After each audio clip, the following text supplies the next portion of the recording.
আমার দ্বারা কিছু হবে না, আমি কিছু করতে পারবো না, আমি এটা পারি না, আমি সেটা পারি না।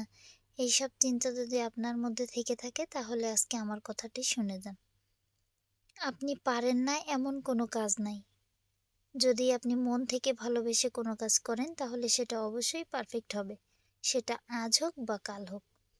আপনি যদি কোনো ভালো কাজ করতে চান আপনাকে থামিয়ে দেওয়ার জন্য হাজারটা লোক অপেক্ষা করছে। কিন্তু আপনি যদি কোনো বিপদে পড়েন বা কোনো অসহায় অবস্থায় থাকেন তখন দেখবেন আপনার পাশে কোনো লোক নাই। তাই নিজের সংসার বা নিজেকে একটু ভালো রাখার জন্য যেটা করা উচিত, আপনি যদি ভালো মনে করে থাকেন তাহলে সেটা অবশ্যই আমি মনে করি যে সেটা করা উচিত। আর যারা বলবে যে তুমি এটা পারছো না, এটা সেটা, তাদের কানে বা তাদের কথায় কান না দিয়ে নিজেকে এগিয়ে নিয়ে যান। আপনি যেটাতে পারফেক্ট, আপনার মন যেটা সায় দেয় সেটা আপনি সবসময় করার চেষ্টা করবেন।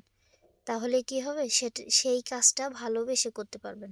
আর ভালোবেসে যদি কোনো কাজ করা হয় সেটার ফলাফল অবশ্যই সৃষ্টিকর্তা আপনাকে দিবে। যদি আপনি সৎ আর ভালো চিন্তাভাবনা নিয়ে সেই কাজটা করেন, সাফল্য আপনার হবেই।